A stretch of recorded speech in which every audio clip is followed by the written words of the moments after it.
We were driving to Grandma's. Mom smiled and said, "Hurry, sweetie, we'll wait right here." But when I came out of the restroom, our van was gone. No phone, no wallet, just 8 years old. At first, I thought it was a mistake, but then I heard what the cashier said.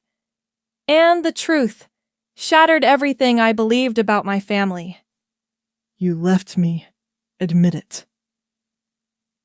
Don't start with that again, Elsie. You don't know what you're saying. I was 8. You think I don't carry that guilt every day? No, I think you don't carry it.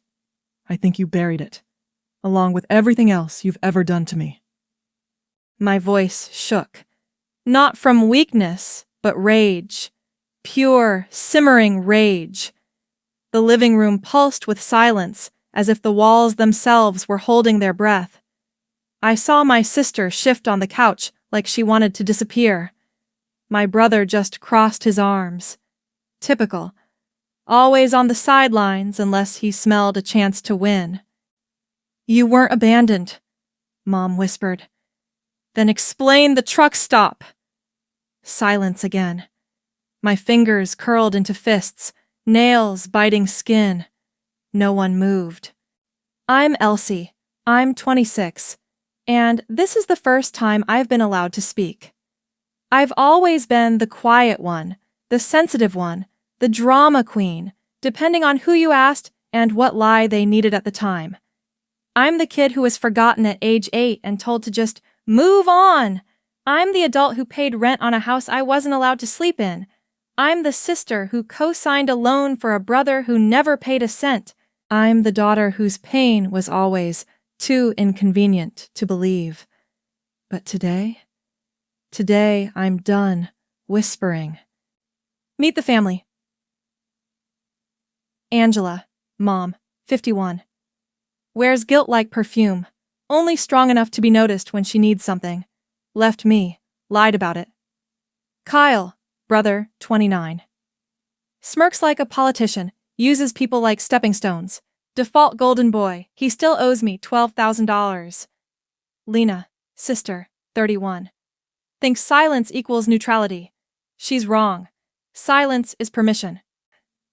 "Let's talk about the house," I said, tossing the manila folder onto the table. Deed papers, loan transfers, every lie in black and white. Kyle glanced at it and scoffed. "Why are you even bringing this up now? We all agreed." "No," you decided, and Lena nodded like always. I never agreed to have my name on a second mortgage for a house I didn't live in. "We needed help," Mom whispered. "So, you forged my signature?" The weight of her silence could have cracked cement. "You were always dramatic, Elsie," Lena said carefully, like she was stepping around landmines. "You left the family. You don't get to come back and—" "I didn't leave. I was left. There's a difference." I could feel my breath shallow out. I'd practiced this moment in the mirror, in therapy, in late-night rants to friends who never knew the full story. "Do you know what it's like to be 8 and watch your mom's van drive away from a gas station?" Silence again. "I waited for hours. I asked the cashier if anyone was coming back. He said you told him I was a runaway." Mom's head dropped. It smelled like bleach and diesel fuel. I remember the soap wouldn't pump. I had no wallet, no number to call. The cashier looked at me with pity in his eyes and said, "Sweetheart, she told me not to come looking. She said you always do this kind of thing." My knees buckled right there. I waited outside. 3 hours. I believed they'd come back. They never did. I pulled out my phone and tapped a file. This is a voice memo. 2 weeks ago. Mom and Kyle arguing about how to keep the house without my knowledge. You literally say, and I quote, "She was just a kid. She doesn't remember anything clearly anyway." Kyle stood. "You bugged us." "No, I visited. You left your phone unlocked. I recorded everything. Elsie, please, Mom said, voice cracking.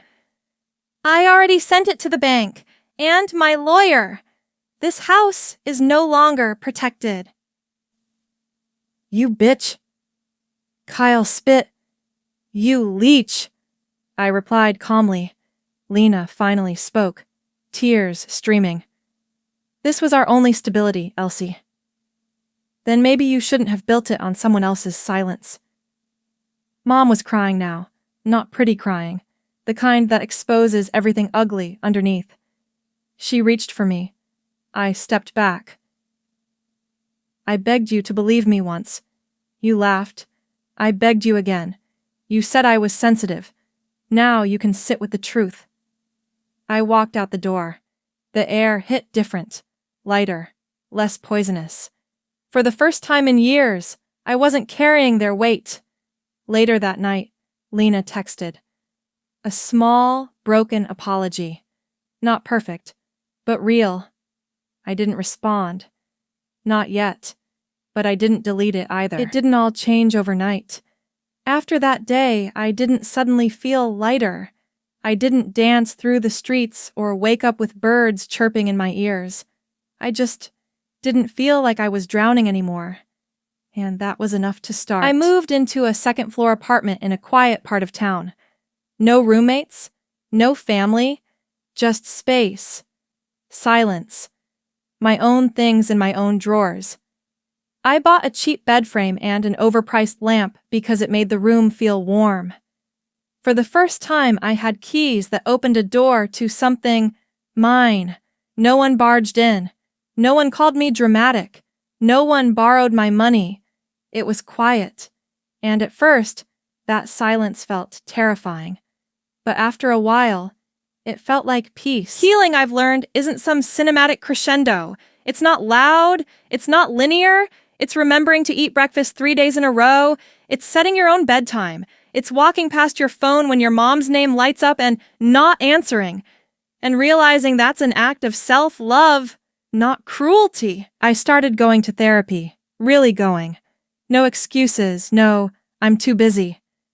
There were days I sat on that couch and said nothing for 40 minutes.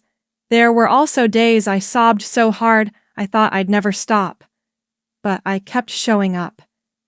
Because that 8-year-old girl, the one I left behind at that truck stop, she kept showing up too. In dreams, in triggers, in every mirror I looked into. And slowly, I started talking to her. I'd whisper, I believe you. You were never hard to love. You didn't deserve what they did. And one day, she whispered back, thank you. I still hear from Lena sometimes. The texts are spaced out, thoughtful, not pushy. She started therapy too. She says she's learning to speak without shaking. Kyle never reached out again. And Mom, well, she wrote a letter. 5 pages, front and back. I haven't read it all. Not yet. But I will. When I'm ready. Because forgiveness isn't something I owe. It's something I get to choose. I've stopped asking myself why they did it. That road leads nowhere. I've started asking, who do I want to become now that no one else gets to define me? And the answer changes every day. Some days I want to be soft. Other days I want to be loud. But every day I want to be mine, whole, messy, enough. I used to think closure meant someone finally saying, I'm sorry. Now I know closure is me saying, this ends with me. No more covering up their choices. No more explaining my pain. No more begging to be seen. The truth didn't destroy me. It set me free. And maybe, just maybe, somewhere out there is another little girl, sitting alone, wondering if she's the reason love walked away. If I could sit beside her, I'd hold her hand and say, "You're not too much. You were never the problem. And one day, you're going to build a life so gentle, it will feel like coming home to yourself." So I water my plants. I eat on real plates. I light candles just because. I laugh with friends who don't twist my words. I cry when I need to. And I'm learning to celebrate the quiet victories, like waking up and wanting to be here. I may never get the family I needed, but I found the version of me who knows how to care for the little girl they left behind. And that's everything. Have you ever been the forgotten one?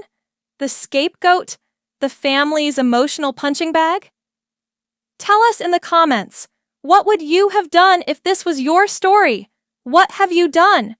Your story matters. You matter. Share this video with someone who's finally finding their voice. And remember, you are not weak for walking away. You are not cruel for setting boundaries. You are not alone. If your family never said, "I'm sorry," subscribe for more raw, real, emotional stories. And if you've ever been gaslit, ghosted, or guilt-tripped by the people who were supposed to love you, this space is for you. Stay brave, stay loud, stay healing.